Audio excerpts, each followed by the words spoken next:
Assalamualaikum warahmatullahi wabarakatuh. Perkenalkan, nama saya Budi Setiawan 1221131. Saya akan mereview semua tugas di aplikasi komputer. Pertama, soal transportation.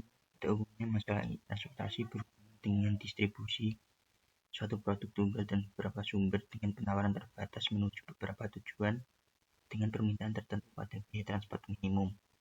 Karena hanya ada satu macam barang, suatu tempat tujuan dan memenuhi permintaannya dari satu atau lebih sumber, asumsi dasar model ini adalah bahwa biaya transport pada suatu rute tentu proporsional dengan banyak unit yang dikirimkan.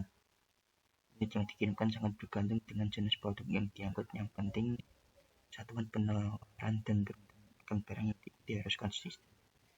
Ini saya mengerjakan 4 soal. Bisa dilihat di YouTube. Kedua, assessment. Dalam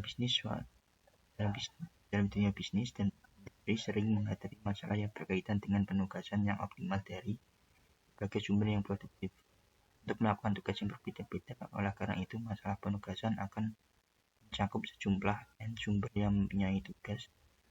Modul ini digunakan untuk memecahkan masalah-masalah yang berkaitan dengan asesmen atau tugas, seperti penugasan karyawan pada jenis bagian tertentu atau penugasan karyawan dengan mesin tertentu dengan tujuan memaksimalkan keuntungan atau meminimalkan biaya. Modul ini digunakan untuk memecahkan masalah yang berkaitan dengan penugasan optimal dari bermacam-macam sumber produktif atau personalia yang mempunyai tingkat efisien berbeda-beda untuk tugas yang berbeda-beda. Di sini saya mengerjakan 7 soal. Bisa dilihat di link berikut. Lalu BEP. BEP adalah kondisi di mana suatu perusahaan berada pada titik impas, tidak memiliki keuntungan maupun kerugian. Dengan kata lain, besarnya biaya yang dikeluarkan sama dengan nilai barang yang dijual. BEP merupakan suatu analisis yang dapat digunakan untuk menentukan dan mencari jumlah barang atau jasa yang harus dijual kepada konsumen pada harga tertentu untuk menutupi biaya-biaya yang timbul serta mendapatkan keuntungan. BEP biasanya digunakan untuk memecahkan masalah perencanaan kapasitas pabrik dan pemilihan lokasi pabrik. EVA digunakan untuk mendapatkan titik indiferen antar dua pilihan yang didasarkan pada biaya tetap dan biaya variabel. Di sini saya mengerjakan 4 soal, bisa dilihat. Lalu Dagger programming digunakan untuk memecahkan masalah yang berkaitan dengan penggunaan sumber daya untuk menghasilkan keuntungan maksimal dengan hasil akhir bilangan bulat. Dagger programming sebenarnya hampir sama dengan linear programming. Perbedaannya adalah bahwa hasil dalam perhitungan untuk menemukan solusi optimal harus bilangan bulat. Di sini saya mengerjakan 3 soal, bisa dilihat di link berikut. Lalu location dan inventory. Location. Pemilihan lokasi dalam dunia bisnis sangat menentukan keberhasilan suatu usaha. Untuk memilih lokasi usaha yang sesuai diperlukan beberapa alternatif dengan beberapa kriteria tertentu sesuai jenis usahanya.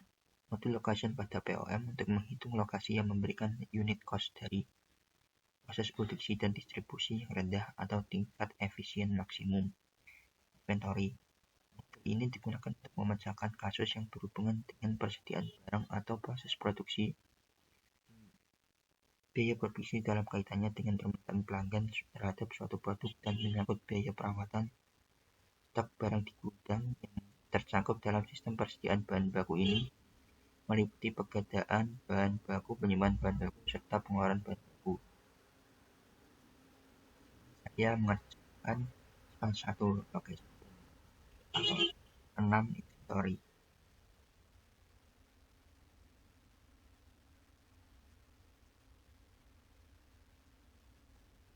Lalu linear programming.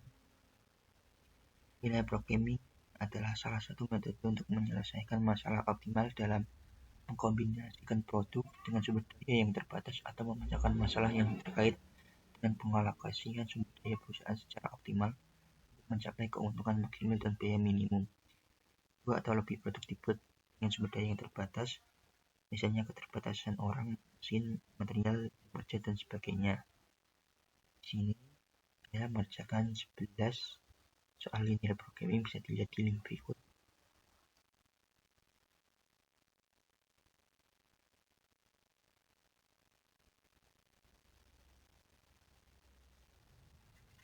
Lalu forecasting.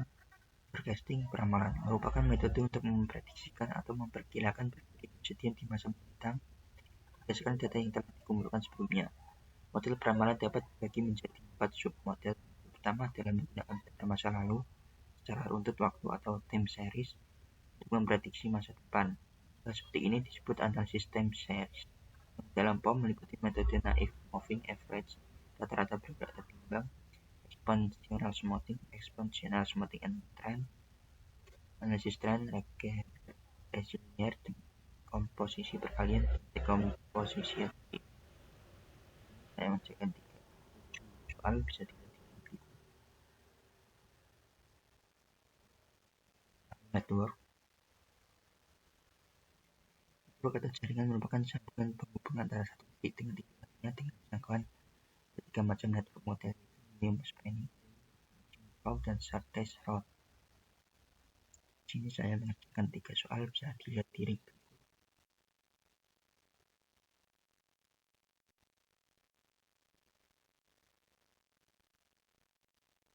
Lalu project management.